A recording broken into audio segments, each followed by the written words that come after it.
Hello twin flames and welcome to this video. My name's Liz and this is Guided by Angels. So in this reading today I'm going to give you a message that's come to me through my intuition from heaven. And this is really a video about the runner-chaser dynamic in the twin flame journey. Or when the masculine seem to run from the feminine, when the feminine seem to be ready. What's really going on? Now, earlier today in the Daily Twin Flame reading, we got this card come out, the energy around the karmic situation. And I have spoken in detail about that today and what's going on. So if you haven't already watched that and you do feel there's a block or a delay or there is a karmic relationship in the way or something's happening, make sure you watch that video before you watch this one, because this one will make a lot more sense, because this is really going to be talking about the original karmic situation and how to understand the relationship between you better when things don't really seem to be going to plan or going your way, or you feel like they're running away. So the angels have given me this vision in my mind about Adam and Eve. Now, it doesn't matter whether you believe in Adam or Eve or if you have religious beliefs. It's about the story of their connection. And that's really what the angels have shown me today, to bring into perspective or to bring in an understanding of why there's this running and chasing.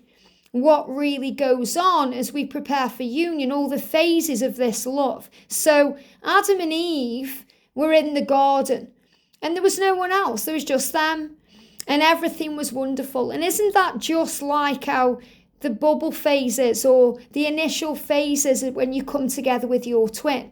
I call it the firework effect. It's when you come together and everything just kind of makes sense. It's that feeling of coming home.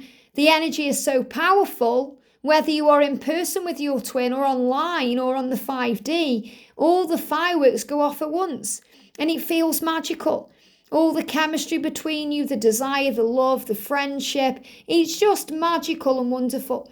And that's really what it was like in the garden for Adam and Eve. They were just at peace with everything. They were happy, they were content, they were feeling good. And then along came a snake, okay? Then along came the devil or the ego. So really, the ego is like the devil. The devil causes temptations and brings up fears and struggles and concerns and tries to sabotage what's good, tries to sabotage the light. And that's really what the ego does. The ego edges all the goodness out of a good situation. So the ego is within every human being. And the ego brings up all these struggles. So we are spiritual beings, but we are living in a human body, having a human experience. And part of our journey and mission as a spiritual being is to overcome the ego. And we don't just overcome the ego one time. It's a thing we have to overcome daily. The ego is always there. As long as we are human, the ego will always be there. When we transition over to the other side, there is no ego. That's why when spirit comes through, loved ones in heaven, there's no pain or everything's forgiven, because there's no ego causing that. So it's the ego that causes the problems. And you may see the ego as a devil that sits on the shoulder whispering in pain. So you may see it as the actual devil, or you may see it as the lower part of yourself that causes the problems. So Adam and Eve are in the garden in this bubble phase, having all this happiness and joy and love and good. And then the snake comes in and says to Eve, really what happens is, God says to both of them, there's a tree, don't touch that tree. Don't eat the fruit off that tree. Don't go near that tree. And they don't, and then the snake turns up and says, the reason why God doesn't, and this is obviously, I'm not quoting the Bible. Please don't start saying I've said this wrong, or this is what they've shown me in my mind, because they show me this vision in my mind. And what the snake says, what the devil says to Eve is, the reason why God doesn't want you to have that fruit of that tree is because then you'll have all the wonders that God has. You'll be like him, you'll have all these things, and so all you got to do is eat. So really the apple is what caused all the problems, really. Obviously getting into Eve's head. And, this is the original karmic situation with Adam and Eve. This is what they're showing me. So they give me a block in the throat. So really this snake coming in and putting all these concerns into Eve's mind brought in a block in that love, or a block in the purity of it, or the goodness of the connection. So Eve started questioning her own life and the connection she had with Adam and everything that was going on, all the good, because she thought there'd be something else when she ate that apple.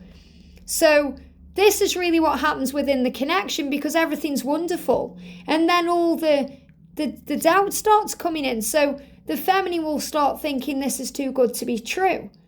This is mad, what's going on? And the masculine will start thinking, am I good enough for this amazing being of light I'm with? So all this doubt will start coming in, and that starts creating a block, or it starts creating boundaries or trouble or arguments or pain. That's where it all starts, or it seems to start going wrong, but really it's leading to results. So I'll get to this in a minute with this card. I've just been guided to use this card because of the apples there. So Adam eats the apple, Eve eats the apple, and Adam eats the apple, whatever, but Eve eats the apple, and then she starts panicking about the fact that she's naked. Because remember, when we are naked, we are vulnerable. So it's not just about being, naked so we can actually be intimate with our twin, or with each other. It's about being vulnerable. They got no clothes on. They were naked because they felt completely at ease with their bodies. The way we are as a baby, when a baby is born, the baby is loving all of itself. The baby, puts its toes in its mouth and kisses its toes because it loves itself, because the ego hasn't had time to integrate itself. And that's how Adam and Eve were before they ate this apple, before the snake came in with all the doubt and temptation, because they were happy with the bodies the way they are. They were happy with their relationship. They were happy with everything. And the ego really started bringing in all the fear. So all of a sudden Eve's like, why am I naked? I need to put clothes on. I need to cover my body.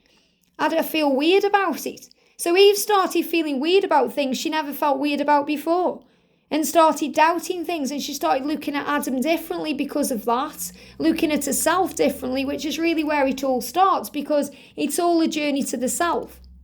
So Eve started looking at her own self, thinking, oh, I don't feel good about my body. What will Adam think? Or I don't feel good enough.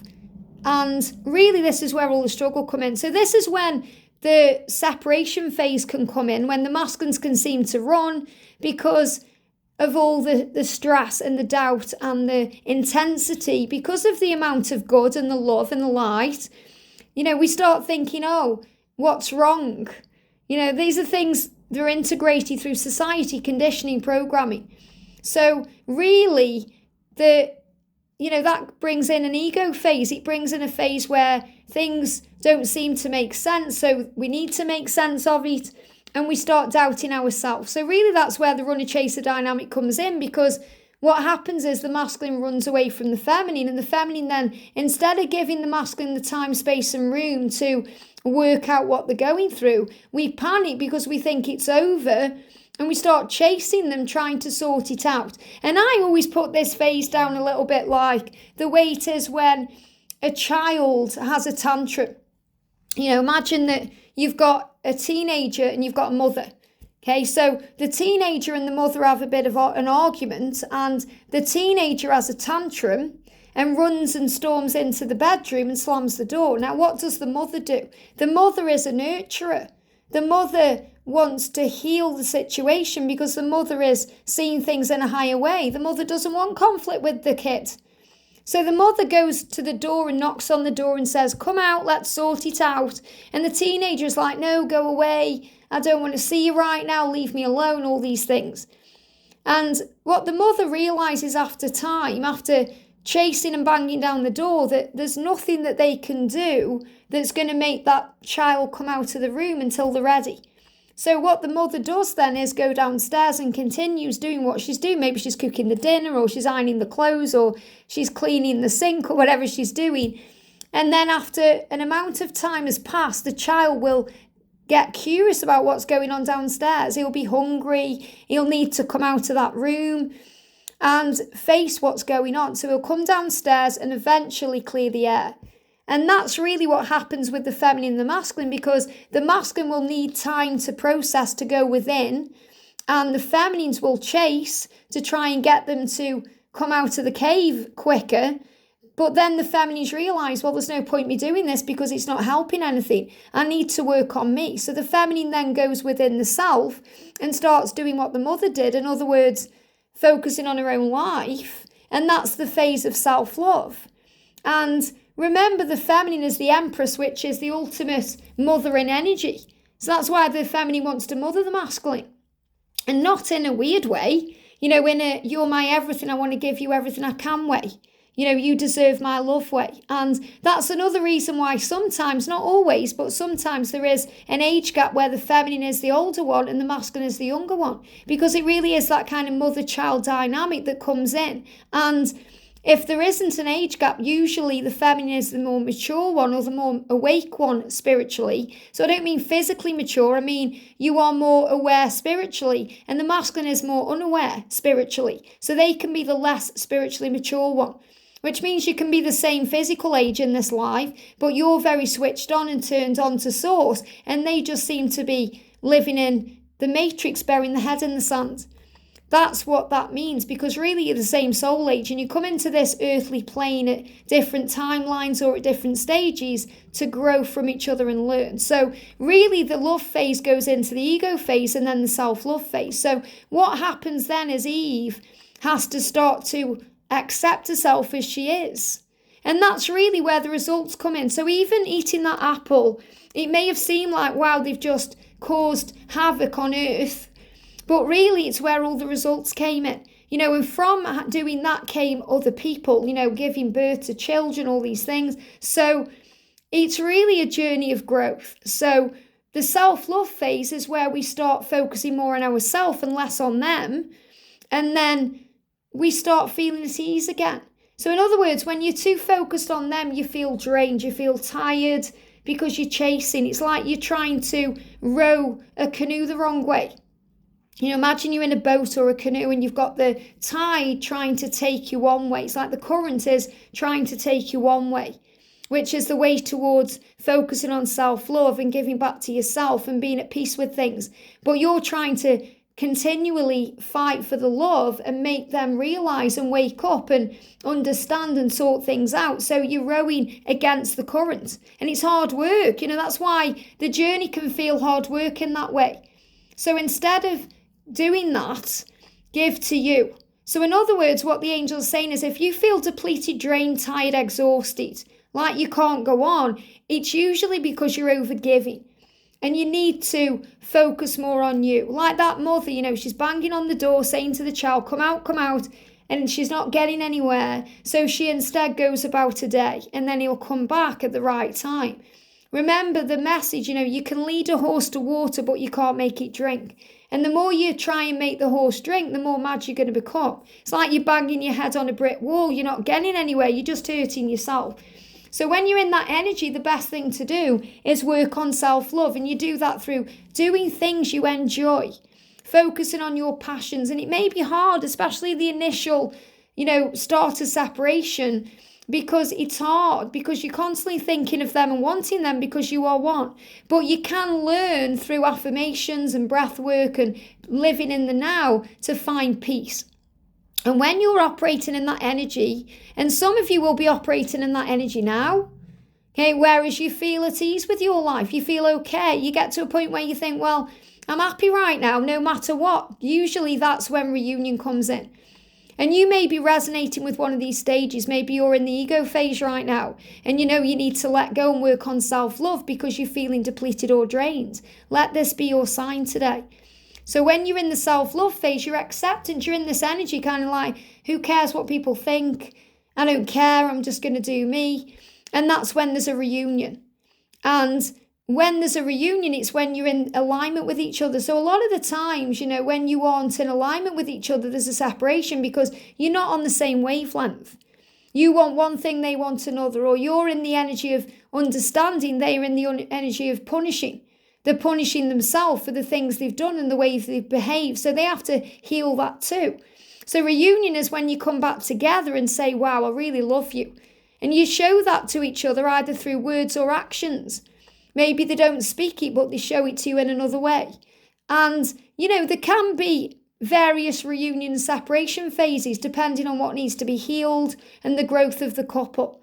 But when you finally come into acceptance with, I no longer care what people think. I'm okay. I'm not comparing myself to anyone. I'm okay with the way things are. That's when permanent union takes place. And really what Eve did was she ate the apple. She was questioning everything and going through all these things. And she learned how to accept herself, and she thought, who cares? And that's when her and Adam had that relationship, regardless of what actually happened in the Bible. This is what they're showing me. So think about the phase in your life right now where you are. Are you in the runner chaser phase? And I don't like the word runner chaser because it sounds like there's something wrong. It isn't. When the masculines go within the processing, that's all it is. They're working things out. They're trying to understand. They've gone into themselves to access information.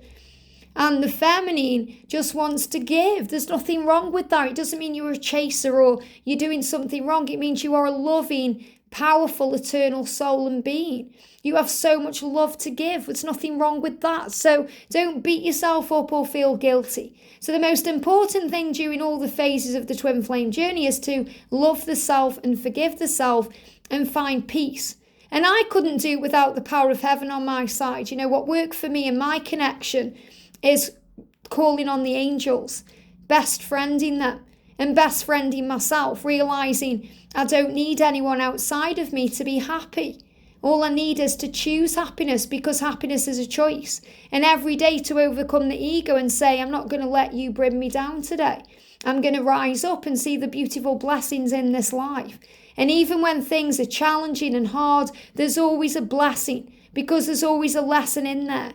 So it's about always focusing on the higher truth and seeing things in a higher way. And that's going to lead to your higher path and your union. And that's what the angels want me to share today. So any particular thing you're going through within the karmic energies, there's always going to be a result. So you may see the karmic thing as a toxic thing. You may see that apple as a toxic thing, but it brought in so much growth. And without that apple, you wouldn't be here living this earthly life now. Trusting God, because there's always a plan. And the thing is, you might think God said to, Eve, don't eat of that tree, knowing full well she was going to eat off the tree. So remember, God always has a plan. So there's always a plan, even when we think things aren't going to plan, or if we feel like we're going down the wrong road, we're always on the right path. And that's what you need to know. I hope this helps. Have a great day, and I'll see you soon.